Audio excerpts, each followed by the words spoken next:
बस 2 चैप्टर्स, मतलब बस 14 दिन बाकी, उसके बाद परमानेंटली जुजुत्सु काइसेन मांगा खत्म होने जा रहा है। लेटेस्ट चैप्टर के स्पॉइलर के ऊपर मैंने ऑलरेडी वीडियो बना के रखा है। लेटेस्ट चैप्टर कल रात को ही आया, तो आज टाइम आ चुका है इसके बारे में बातचीत करने का इन डिटेल। प्लस ऊपर से न्यू चैप्टर बहुत सारे लोगों के लिए बहुत ज्यादा कंफ्यूजिंग था, बिकॉज इसके अंदर बातचीत किया गया था अबाउट द बाइंडिंग वो एंड न्यू शैडो स्टाइल। पहले तुम लोगों को मैं पूरे चैप्टर का समरी देता हूँ। यहाँ पर यूता जिंदा है रिका की ऑब्जेक्शन की वजह से। गोजो, काशिमो, ताकावा, चोजो को छोड़ के पूरे मेन फाइट के अंदर और कोई मरा ही नहीं। गोजो मर गया सुकुना को परमानेंटली नर्फ करने के लिए, बिकॉज गोजो के बैटल के बाद सुकुना उस डैमेज से रिकवर हो ही नहीं पाया। और उसके बाद काशिमा मर चुका था अपने खुद के टर्म्स में। Takaba died doing what he loved. हाँ, मेरे को पता है बहुत सारे लोग यहाँ पर बोलेंगे ताकावा को डायरेक्ट मरते हुए नहीं दिखाया, बट कुड बी पॉसिबल ताकावा जिंदा। हाँ, उसे कर्स एनर्जी के नेचर की वजह से डिसेंट चांस है उसके जिंदा रहने का। And Choso died to save Yuji Itadori from a certain death. अभी चारों कैरेक्टर्स के बीच में चोजो कंफर्म मर चुका है, बाकी तीनों का स्टेटस अननोन है। बाकी इस वाले चैप्टर के थ्रू हम लोग को पता चल रहा है now Gojo and Kamo family are at risk of destroying each other. और यहाँ पर कुसागा में फाइनली बन चुका है न्यू शैडो स्टाइल का हेड। चलो अभी डिटेल्स में बातचीत करता है। ये chapter start with may and old women, जो एक फ्लैशबैक है जो हम लोग को बाद में दिखाया जाएगा। और आगे हम लोग नॉर्मली वही सीन देखते हैं जो हम एक्सपेक्ट कर रहे थे। फाइनल बैटल खत्म होने के बाद डिस्कशन, कैसे क्या हुआ बैकग्राउंड में, किसने कैसे सब कुछ मेंटेन किया, और बाकी पोस्ट वॉर आर्क डिस्कशन जो नॉर्मली होता है वही सब हुआ। हम लोगों को पता चला मेरे को is not feeling good because वो अनलिमिटेड वर्ड से हिट हुआ था। मतलब सुकुना हिट हुआ था बट वो वैसल था, राइट। मेरे को बॉडी को यूज करके सुकुना ने इतना सब कुछ करके रखा, इसकी वजह से मेरे को वांटेड टू से सॉरी, बट वहां पर यूजी बोलता है एक्चुअली में सॉरी है पर मुझे बोलना चाहिए। बट यूजी को कुसागा भी रोक के बोलता है ये बस गोजो की गलती है कि गोजो ने यूजी को नहीं मारा। अगर यूजी को मार देता तो ये दिन हम लोग को देखना ही नहीं पड़ता। और कुसागा भी ये भी बोलता है यूजी इटाडोरी किंजो का एक विक्टिम था। हाँ चलो, ये अलग बात है बैकग्राउंड कभी गिगा को तो मैंने हम लोगों को दिखाया नहीं केंजो ने कैसे क्या सब कुछ किया उसके बाप के साथ चपा चपन एक्सेट्रा। चलो इट्स ओके भाई, मंगा के एंडिंग के अंदर वैसे भी बहुत सारी स्टोरीज मिसिंग है जो सब लोग फील कर पा रहे हैं। आगे कुसागा भी बोलता मैं भी यूजी के एग्जीक्यूशन के फेवर में था, तो यहाँ पर मैं बोल नहीं सकता कि यहाँ पर कौन सही है कौन गलत है। तुम लोग बच्चे हो, तुम लोग आराम से रहो। फिर आगे वही चीज आता है जिसके बारे में सब लोग को जानना था, यूता अपने बॉडी में वापस एक्चुअली में कैसे आया। यूता क्लियरली बोलता है ये सब कुछ बस रिका की वजह से हुआ। जब यूता गोजो के बॉडी के अंदर गया, रिका ने उसको वहां तक फॉलो नहीं किया, तो यूता को वहां पर लगा था उसने कनेक्शन रिका के साथ खो दिया। बट बैकग्राउंड में रिका कंटिन्यूअसली यूता के डेड बॉडी के ऊपर रिवर्स कर्स टेक्निक यूज कर रही थी उसके बॉडी को सस्टेन रखने के लिए, जिसके ऊपर आयरिन ने ऑलरेडी काम करके रखा है। मतलब सिलाई विलाई जो है उसके बॉडी के साथ कर लिया था। और आगे नेक्स्ट स्टेप बस रिका कर रही थी, continuously reverse curse technique use कर रही थी उसके ऊपर, ताकि यूता वहां पर बच जाए, उसको कुछ ना हो। यार I know that it feels like Gege के पावर सिस्टम कुछ अलग ही वे में काम करता है, एक ऐसे वे में काम करता है कि गिगे को खुद पता नहीं कि यहाँ पर चल क्या रहा है। यार गिगे को even can bring a dead person alive, हम लोग को ये बोल के कि यहाँ पर एक पावर सिस्टम का काम हुआ है, एंड हम एज ए रीडर्स उसको मान लेंगे बिकॉज पावर सिस्टम इतना फक्ता है भाई। लोग जिसको लेकर सबसे ज्यादा कंप्लेन कर रहे हैं दैट इज एक डेड बॉडी के अंदर सडनली एक अच्छा खासा बंदा जो है उसका सोल लेके अंदर डाल रहा है, फिर उस बंदे का जो बॉडी है that was supposed to dead. और हम लोगों को कंडीशन दिया जाता है कि 3 कंडीशन के बाहर कुछ होगा नहीं, पर एक 3 कंडीशन के बाहर जाके कुछ होता है, एंड दैट इज रिका जो continuously reverse curse technique use कर रही थी। और अर्लियर ये मांगा में मेंशन नहीं था कि 3 ऑप्शन के बाहर भी कुछ है यूता के बचने का, बट लेकिन लेटेस्ट चैप्टर के अंदर हमारे सामने ये रिवील हुआ कि रिका ने continuously reverse curse technique use करती रही। So this what everyone is complaining about कि भाई यहाँ पर चलता क्या है, सडनली कुछ भी हो जाता है। डेड बॉडी के अंदर सोल डाल दो, डेडलेस बॉडी के अंदर फिर से सोल रिटर्न कर लो, and some people even are saying अगर ऐसे यूता वापस आ सकता है तो गोजो भी तो वापस आ सकता है ना। तो हम लोगों ने देख के रखा है तोजी मरने के बाद उस ग्रैनी ने एक रिचुअल परफॉर्म किया था एंड तोजी की बॉडी के अंदर एक सोल को डाला था, बट तोजी का बॉडी सो स्पेशल कि वो सोल तोजी की बॉडी के अंदर से खो गया था और तोजी कंप्लीटली वापस आ चुका था, मतलब कंप्लीटली वापस आ चुका था। प्लस किंजाकू ने बोल के रखा है body is the soul and soul is the body. अगर ये सच्चे में हो तो गोजो का बॉडी वहां पर क्लियर है and he was so special. तो मेरे भाई ये सारे सवाल का जवाब अस जो रीडर्स है हम लोग नहीं दे सकते, इट्स ऑल अप टू गेगे आगुतामी। उन्होंने अपने पावर सिस्टम के साथ कुछ अलग ही कांड करके रखा है जिसको लेके ज्यादातर लोग कंप्लेन करते हैं, स्पेशली गोजो फैंस, बिकॉज सब लोगों का भी मांगा केड़ में गोजो वापस चाहिए। पर चलो इस पूरे टॉपिक के बारे में तुम लोग अपना ओपिनियन जरूर कमेंट पर देना। आगे यूता बोलता डोमेन ओपन करने से केंजो का जो टेक्निक बर्न आउट हुआ था मेरे को लगा था मैं वही पर मर जाऊंगा, बट आगे मैं कंफर्म करती एक छोटा सा मिसकैलकुलेशन था बिकॉज केंजो का कर्स टेक्निक स्टिल एक्टिव था डोमेन ओपन करने के बाद भी।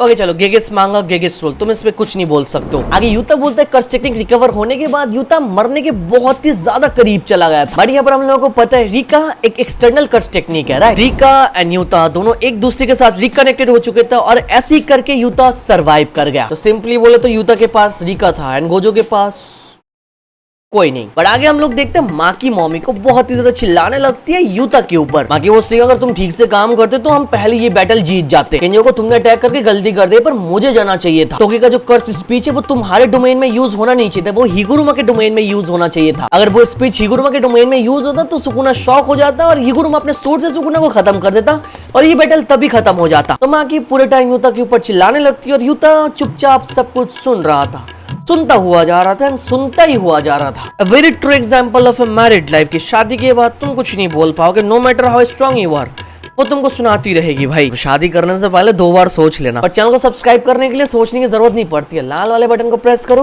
और सब्सक्राइब कर लो, 2 सेकंड लगता है। बाकी तो वहां पर यूता को सुना रही थी, बट सडनली हम लोग देखते हैं यूता को डिफेंड करने के लिए आ जाता है उसका ब्रोस्की, द ओनली सोर्सरर जो बस 2 महीने के अंदर एक कंप्लीट सोर्सरर बन चुका है। वो इस बैटल के अंदर सर्वाइव कर लिया and he looks completely fine here. आगे हिगुरुमा सिंह की मेरा ही आइडिया था कि यूता के डोमेन के अंदर कर्स स्पीच यूज होगा, मेरे डोमेन में नहीं, बिकॉज मेरे डोमेन के अंदर वायलेंस करना मना है। आगे हिगुरुमा के बाद तो अपने ब्रोस की यूता को बचाने के लिए बोलता है मेरा जो कर्स टेक्निक है बुगी वुगी वो तुमको टारगेट नहीं कर पाएगा ना माँ की, बिकॉज तुम्हारा बॉडी स्पेशल है एंड स्पेशल मतलब हेवनली रिस्ट्रिक्शन हम लोगों को पता है, ज़ेनिन क्लैन भाई। आगे तो ये भी मेंशन करता है अगर यूता यहाँ पर समझ लो मेरी मदद के बिना किंजो को मार भी देता तो रिका के बिना ये पॉसिबल नहीं होता, because Rica was the one जिसने किंजो के कर्स स्पिरिट मैनिपुलेशन को फैलने से रोका। वो जो रैम्पेज चलता है ना वो मरने के बाद उसको होने से रिका ने रोक दिया। तो सिंपली बोलो तो वहां पर यूता की जगह अगर माँ की होती तो कुछ भी नहीं होता भाई। माँ की किंजो को मार भी देती तो यार सारे के सारे कर्स स्पिरिट का रैम्पेज वो रोक नहीं पाती कभी। बट मेरे भाई तुम अपने बीवी को जितना भी संभाल क्यों ना लो वो हमेशा बहस तो करेगी, राइट। तो आगे इतना कुछ समझाने के बाद भी माँ की ने सोचा कि चलो यूता को छोड़ देता, किसी और के ऊपर झपकता है। तो माँ की ने लारो या मिगुएल को धो डाला। ये बोलती है कि जो फॉरेनर्स है ना ये अगर हमारी मदद करने के लिए पहले आते तो चीजें डिफरेंट होते हैं। ये देख के एवरीवन इज लाइक ओके ठीक है माँ की सही बोल रही है, but deep down everyone is like कि भाई यूता अपनी बंदी को संभाल। Guys marriage is scary, what if she.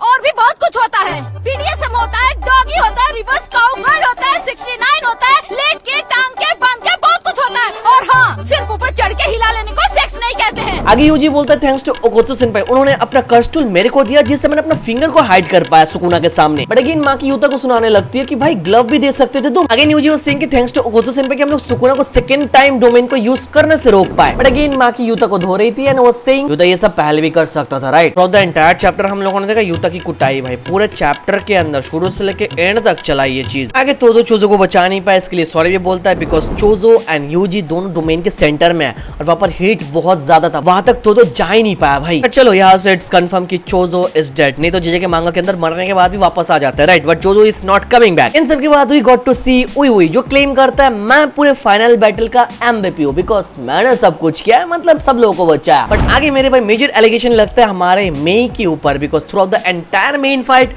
उसने कुछ किया नहीं एंड सब लोग जितना फैंस हैं अस हम लोग भाई बहुत ज्यादा ब्लेम कर रहे थे मे को, राइट।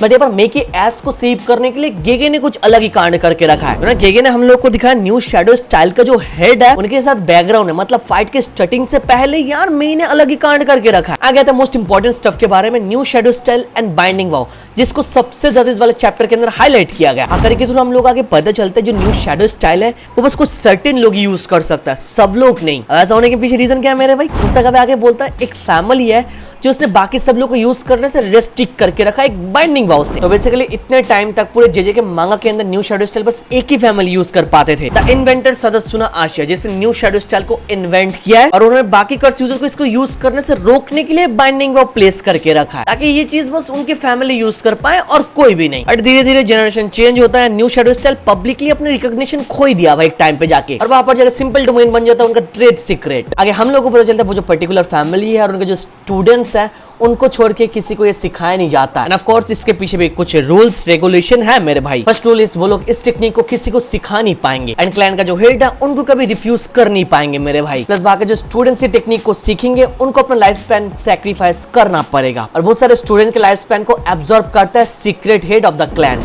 वो जो बुरी औरत है हम लोगों ने देख के रखा है, she is the one, the Elder, the head of the clan. तो इन सब के बाद आगे कुछ फाइनली हमारे सामने रिवील करता है now he is the main head of the new shadow style. और इस टेक्निक को यूज करने के ऊपर जो बाइंडिंग वाव यूज करके रखा था और जो लाइफ स्पैन खींचने वाली चीज थी उसको कुसाकाबे ने हटा दिया है। तो now basically every single user sorcerer can learn new shadow style. Even जिनके पास स्पीकर टेक्निक नहीं है वो भी इस टेक्निक को यूज कर पाएंगे। जैसे हम लोगों को पता चला Kusakabe is the new head of new shadow style, तो पुराना जो हेड है वो तो खत्म है, राइट। तो उसी का फ्लैशबैक आगे हम लोग को दिखाया जाता है। मई वहां पर गई, उनके साथ थोड़ा बातचीत किया एंड उनको खत्म कर दिया। और यहाँ पर ये लाइन बहुत ज्यादा इंपॉर्टेंट था, जेनिन क्लैन तो गिर चुका है चलो, बट अगर यहाँ पर कामो एंड गोजो क्लैन दोनों गिर जाते हैं फाइनल बैटल के अंदर बिकॉज हम लोग को पता है जैसे कि सीरीज के अंदर जेनिन, कामो and Gojo clan 3 head clan बोला जाता है इनको। पूरे जेनिन क्लैन के 2 बंदे बच्चे है बस, तो वो खत्म है। तो Gojo clan and Kamo clan are at risk of destroying each other. मेरे भाई एक क्लैन तो गिर गया, अब दोनों क्लैन एक दूसरे को गिराने की कोशिश करेंगे, बट इसको तुम अलग वे में भी ले सकते हो मेरे भाई। जेनिन क्लैन गिरने के बाद यहाँ पर Gojo clan and Kamo clan भी ऑलरेडी गिर चुका है समझ लो। कामो यहाँ पर डिकेड से बेकार है भाई, and Gojo clan is useless without Satoru. तो सिंपली बोलो तो तीनों क्लैन का भी कोई बेनिफिट नहीं है मेरे भाई। बाकी चलो इसी के साथ चैप्टर तो खत्म होता है। Through the entire chapter Gojo का मेंशन नहीं किया गया, चोजो मर गया था उसको मेंशन किया, गोजो ने इतना सब कुछ करके रखा उसको मेंशन नहीं किया, यूता बच गया, बॉडी के अंदर कैसा है ये सब कुछ मेंशन किया, बट आगे गोजो की डेड बॉडी का क्या हुआ इसके बारे में बातचीत नहीं कर रहा है। फॉर दैट रीजन थ्योरी तो चल रही है कि 2 चैप्टर के अंदर गोजो आएगा, but I am not sure. So let's see what Gege cooks in the last 2 chapter and of course culling game का कुछ आउटकम अभी तक हमारे सामने नहीं आया, इसको भी याद रखो। देखते आगे गेगा को तो मैं क्या करता हूँ। थर्सडे को स्पॉयलर्स आ रहा है, वीडियो आएगी ऑफ कोर्स, तो उसके लिए चैनल को मेक श्योर तुम लोग सब्सक्राइब करो। तुम्हारा भाई तुम्हारे लिए वीडियो बनाता है, चलो लाइक जरूर करना। Thank you so much for watching this video, तो मिलता है नेक्स्ट।